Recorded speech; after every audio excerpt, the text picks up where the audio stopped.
Assalamualaikum warahmatullahi wabarakatuh. Saya Arya Surendra, pengajar di Prodi Manajemen Fakultas Ekonomi Universitas Surakarta. Saya mengampu mata kuliah wajib Manajemen Sumber Daya Manusia (MSDM) dengan bobot 3 SKS di semester genap.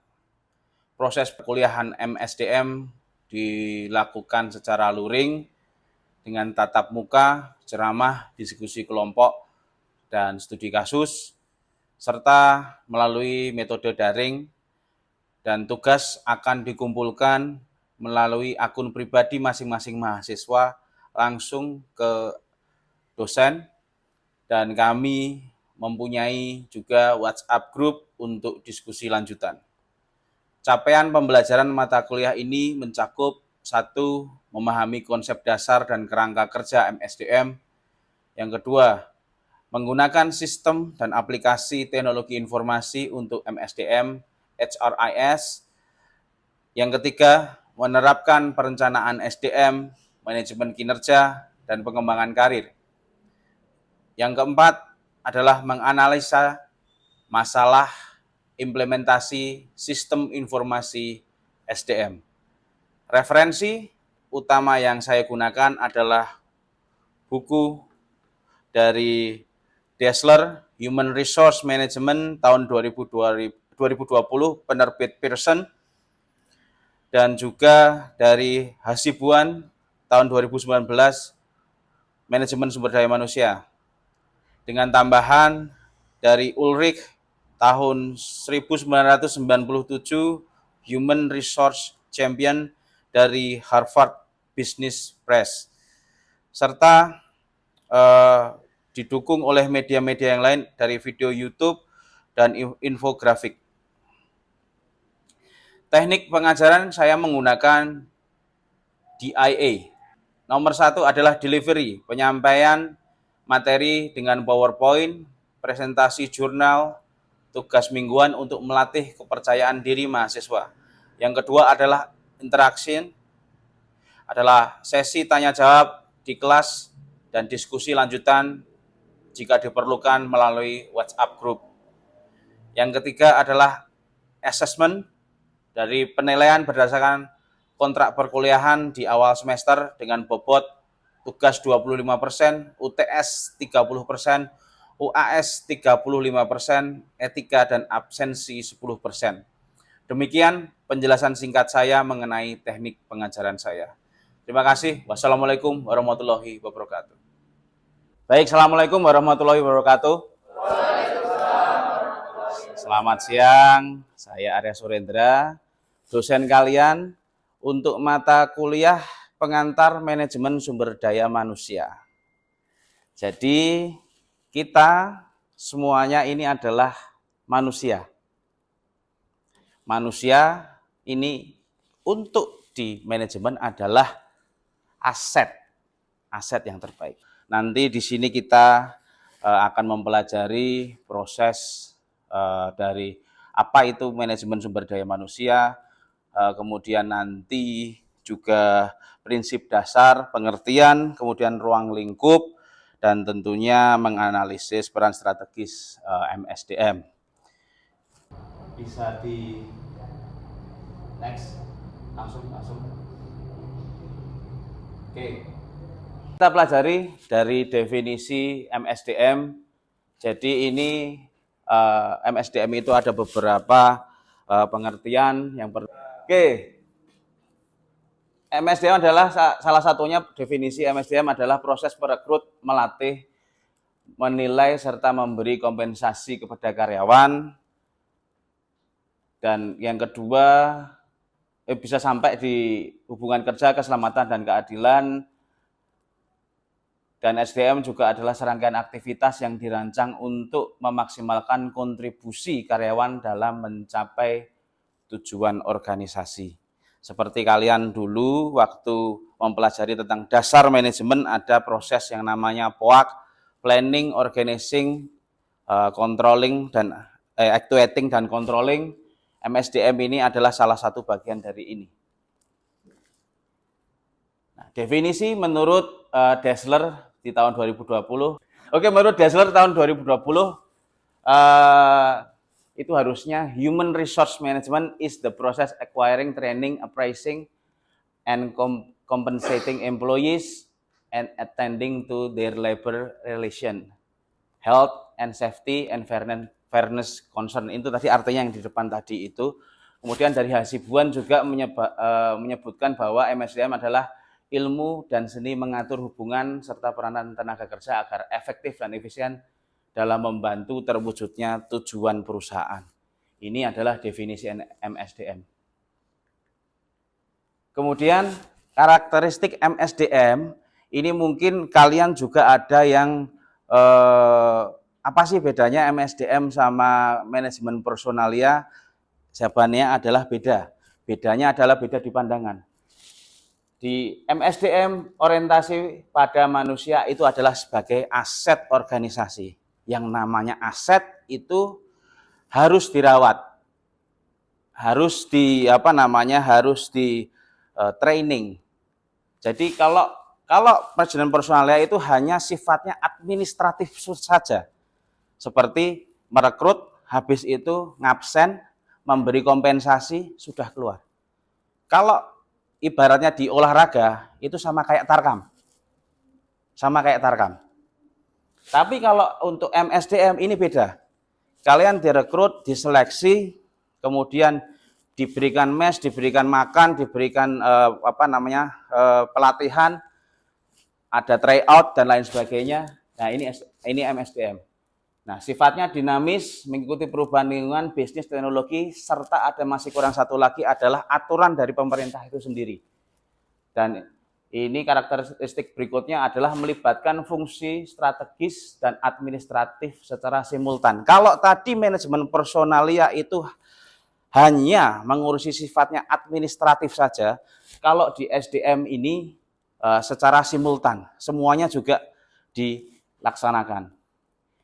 Yang keempat, ini yang saya bilang tadi, menekankan pengembangan kompetensi dan motivasi dari kerja itu sendiri.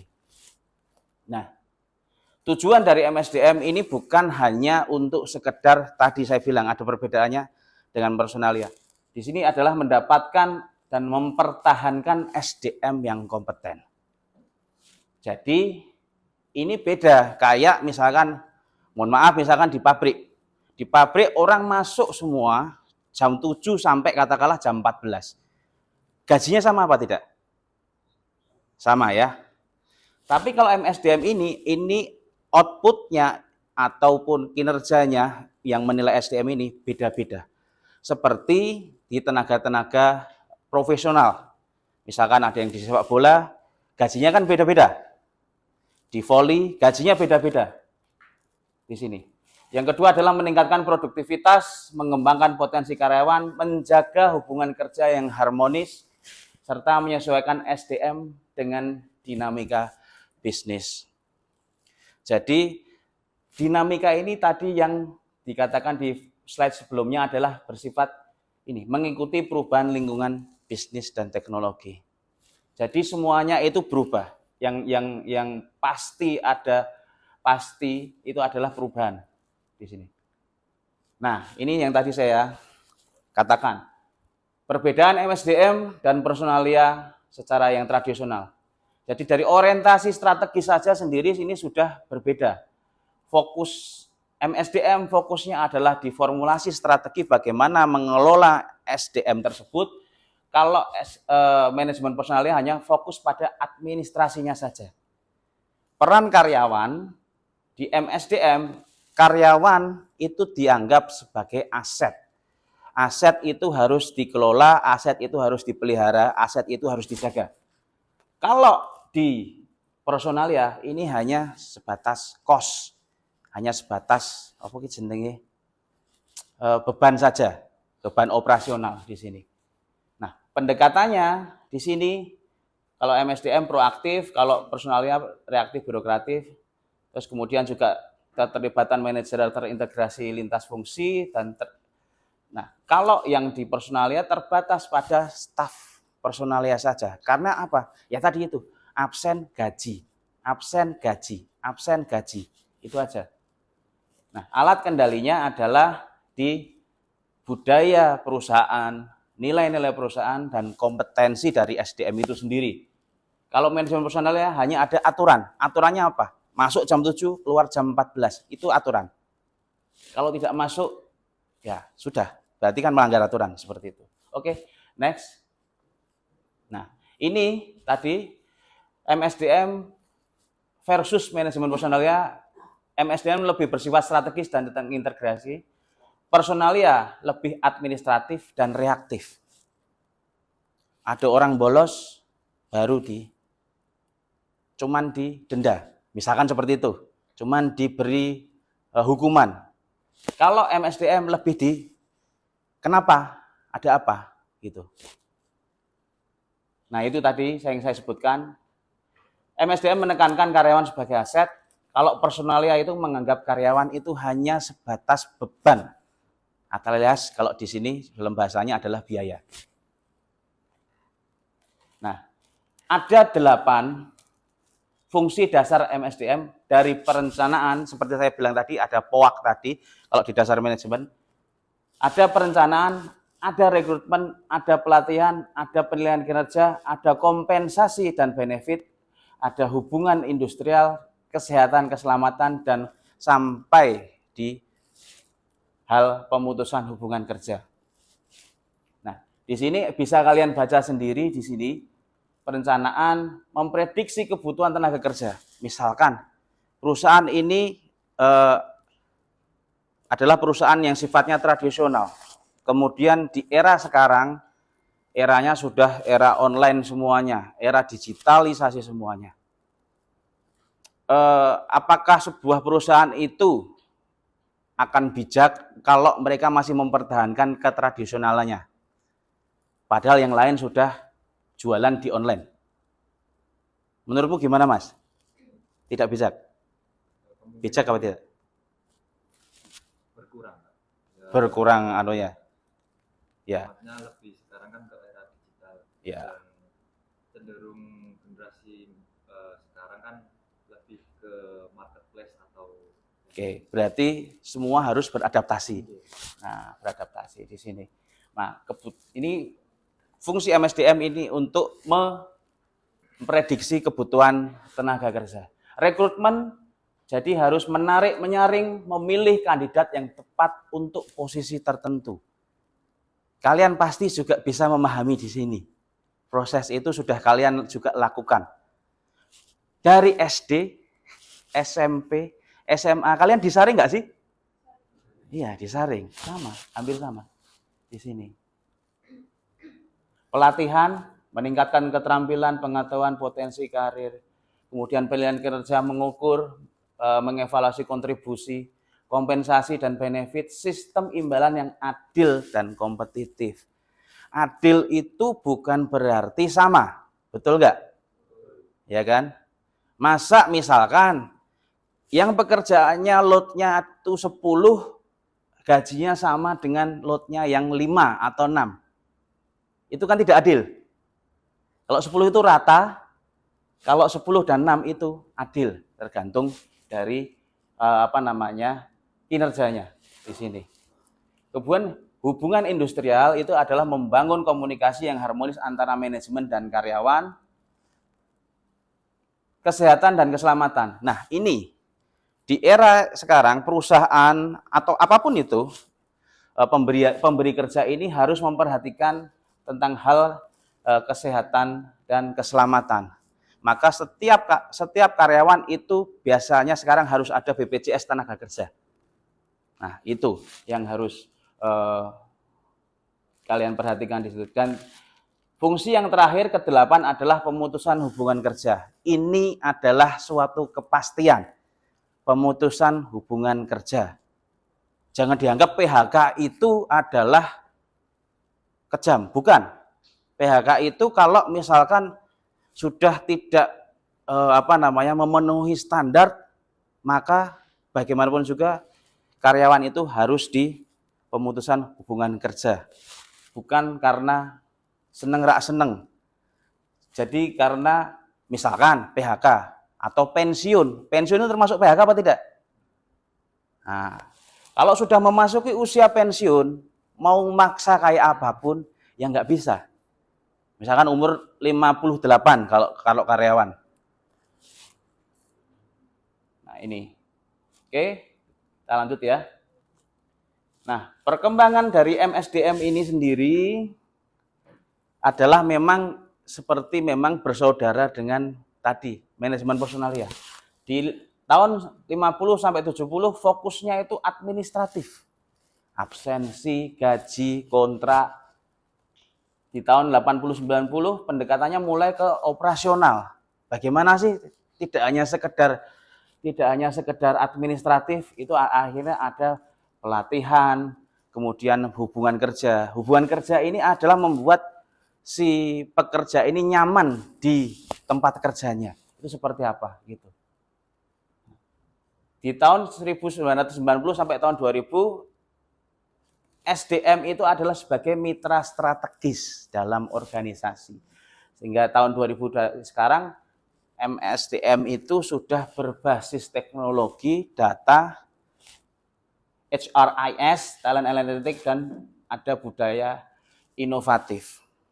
Jadi ini bedanya SDM dengan tadi manajemen personalia.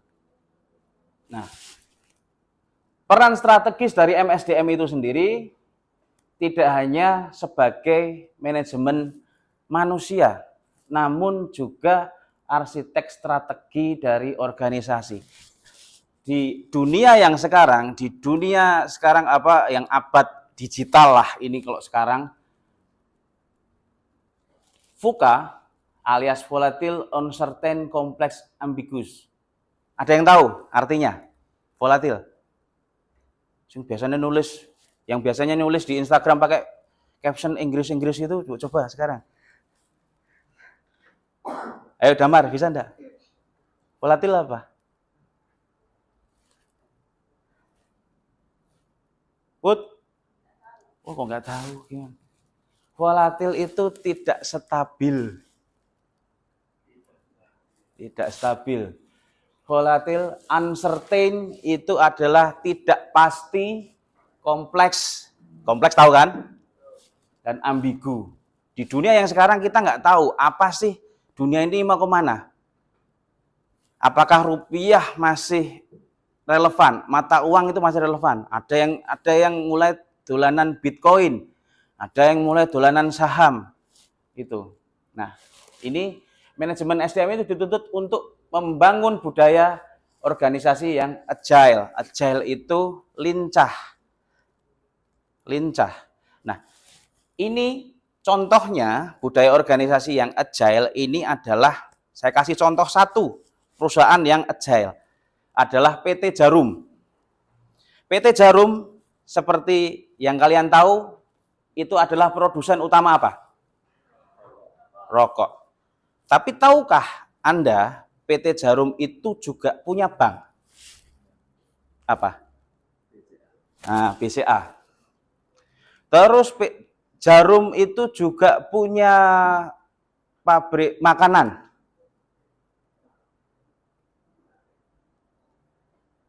Pakai makanan minuman. Nah, ada Hydroplus, terus Milk Life, itu Jarum. Sebut merek ya di sini ya. Nah, kenapa Jarum itu saya sebut adalah organisasi yang agile atau lincah? Dia itu memprediksi perubahan zaman. Lama-lama rokok ini tidak bisa menjadi core bisnis, tidak bisa menjadi bisnis inti. Karena apa? Satu, era sekarang rokok cukainya tambah mahal apa tidak?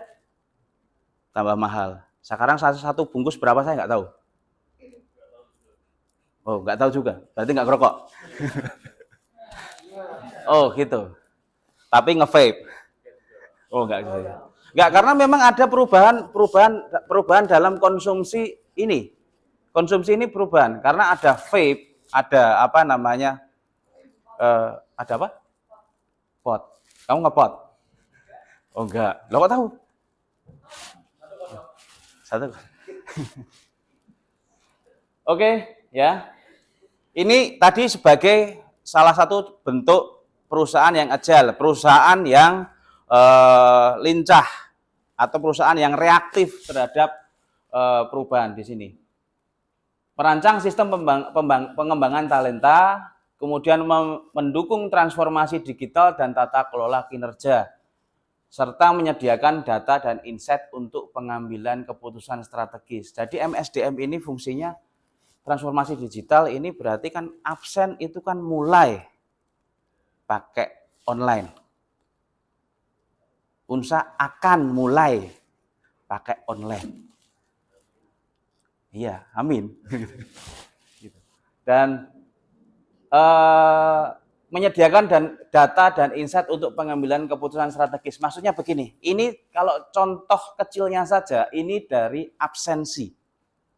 Dari 25 hari kerja, misalkan Senin sampai Jumat, berarti kan 25 hari kerja, berapa yang tidak masuk, berapa yang izin, itu kan menentukan nanti gaji di awal bulan depan, seperti itu. Ini salah satu bentuk keputusan strategi seperti itu. Nah, MSDM di Indonesia ini adalah mempunyai beberapa aspek kontekstual yang relevan. Jadi, kalau pemerintah bilang ada bonus demografi, itu harus diatur. Jadi didominasi usia produktif 15 sampai 45 tahun di 2045 itu mendorong kebutuhan pengelolaan SDM yang tepat. Nah, makanya semuanya di MSDM ini kita harus tahu apa dasar hukumnya adalah UU Tenaga Kerjaan nomor 13 tahun 2023, UU Cipta Kerja, dan peraturan turunannya ini sangat-sangat mempengaruhi dari praktik dari MSDM itu sendiri. Nah, yang ketiga poinnya adalah tingginya mismatch antara pendidikan dan kebutuhan industri menjadi tantangan utama bagi fungsi pelatihan dan rekrutmen. Seperti misalkan senior kalian, alumni UNSA, itu misalkan banyak yang ke bank. Mau itu dari fakultas ekonomi, sarjana manajemen, sarjana akuntansi, sarjana hukum, apapun yang masuk ke bank itu tetap harus di pelatihan. Karena ini mismatch, udah nggak nyantol. Harusnya kalau orang bank itu kan isinya kan hanya orang manajemen sama orang akuntansi sama orang hukum di sini. Nah, ini mismatch. Misalkan orang teknik sipil masuk di bank, apakah bisa? Bisa. Nah, ini. Nah, oke, kita lanjutkan.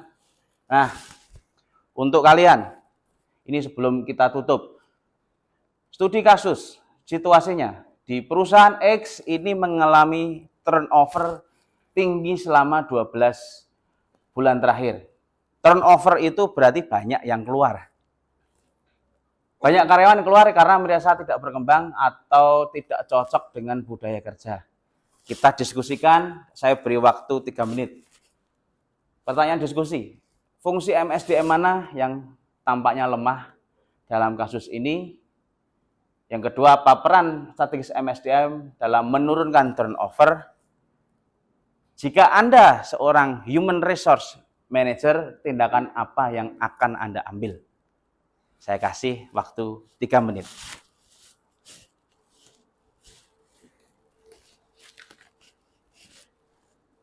Yang bisa dapat pulsa.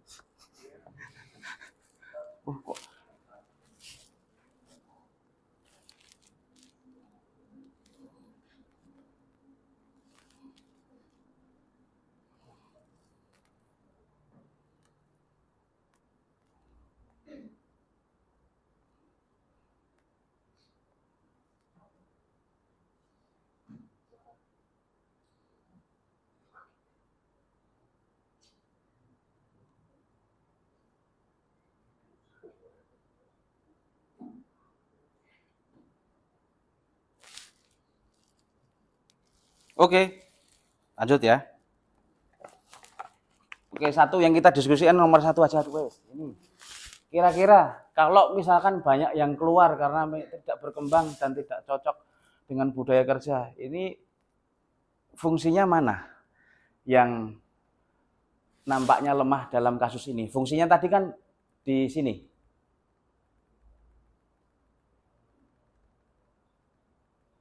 Nah, sini. Kira-kira yang mana?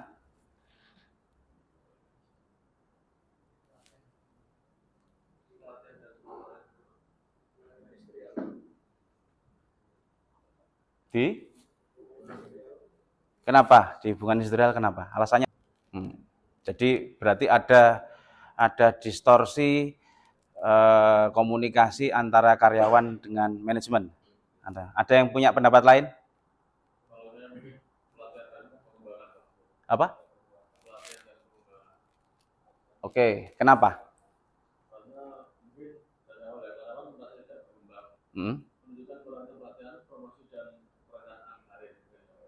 Oke. Ada yang lain?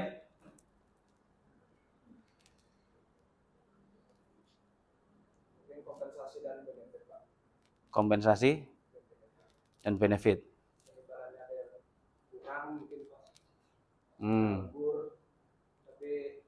Imbalannya tidak adil.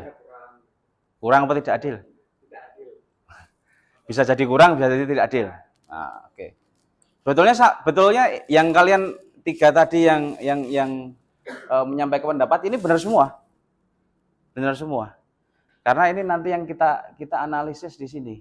Kenapa banyak turnover di perusahaan tadi?